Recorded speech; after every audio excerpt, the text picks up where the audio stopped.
वक्फ संशोधन कानून को लेकर सुप्रीम कोर्ट में चल रही सुनवाई एक संवेदनशील और जटिल मुद्दा बन गई, जिसमें धार्मिक स्वतंत्रता, राज्य की विधायी शक्ति और धर्मनिरपेक्षता जैसे संवैधानिक सिद्धांतों की टकराहट तेज है। कपिल सिब्बल, अभिषेक मनु सिंघवी, राजीव धवन याचिकाकर्ताओं की तरफ से अपनी दलीलें दे रहे हैं, लेकिन सॉलिसिटर जनरल तुषार मेहता ने ऐसी दलीलें दी कि याचिकाकर्ताओं के वकीलों की फौज में खलबली मच गई। तुषार मेहता ने साफ कहा कि वक्फ इस्लाम की अवधारणा है, लेकिन ये इस्लाम का आवश्यक हिस्सा नहीं। जाहिर है, तुषार मेहता की ये दलील इस बहस को एक गहरे कानूनी और राजनीतिक मोड़ पर ले जाती है। वक्फ संशोधन कानून को चुनौती देने के लिए दाखिल याचिकाओं पर सुनवाई में केंद्र ने सुप्रीम कोर्ट में अपना पक्ष रखा। केंद्र ने कहा कि वक्फ एक इस्लामिक अवधारणा है, लेकिन ये इस्लाम का जरूरी हिस्सा नहीं। केंद्र ने यह भी कहा कि चैरिटी हर धर्म का हिस्सा है, लेकिन सुप्रीम कोर्ट कहता है किसी के लिए भी ये जरूरी नहीं। केंद्र का पक्ष रखने के लिए solicitor general Tushar Mehta supreme court में पेश हुए। मुख्य न्यायाधीश भूषण रामाकृष्ण गवई और जस्टिस ऑगस्टिन जॉर्ज मसीह की बेंच के सामने एसजी तुषार मेहता ने याचिकाकर्ताओं की उस आपत्ति पर जवाब दिया जिसमें कहा गया कि नया वक्फ कानून संविधान के अनुच्छेद 25 और 26 का उल्लंघन करता है। एसजी तुषार मेहता ने कहा कि जब तक मैंने रिसर्च नहीं की थी, तब तक मुझे इस्लाम धर्म के इस हिस्से के बारे में नहीं पता था कि वक्फ इस्लाम की अवधारणा है, लेकिन ये इस्लाम का जरूरी हिस्सा नहीं है।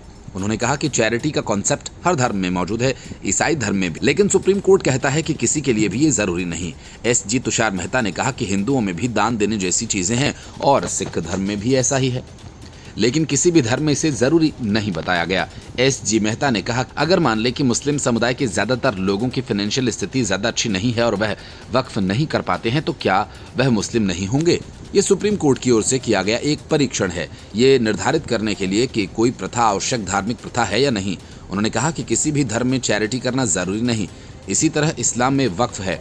एसजी तुषार मेहता ने कहा कि वक्फ बाय यूजर मौलिक अधिकार नहीं, इसे 1954 में कानून द्वारा मान्यता दी गई थी और उससे पहले बंगाल एक्ट में उन्होंने एक फैसले का जिक्र करते हुए कहा कि अगर कोई अधिकारी विधायी नीति के रूप में कानून द्वारा प्रदान किया गया है तो उसे राज्य द्वारा हमेशा के लिए छीना जा सकता है।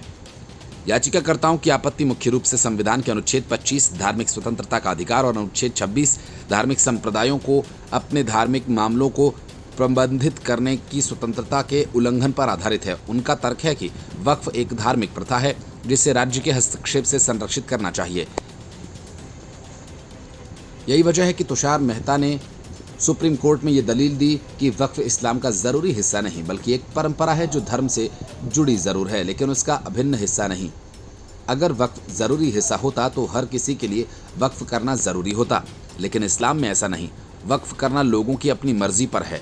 तुषार मेहता ने यह भी कहा कि वक्फ एक कानूनी व्यवस्था है जो विधायी माध्यम से संचालित होती है, न कि एक मौलिक अधिकार।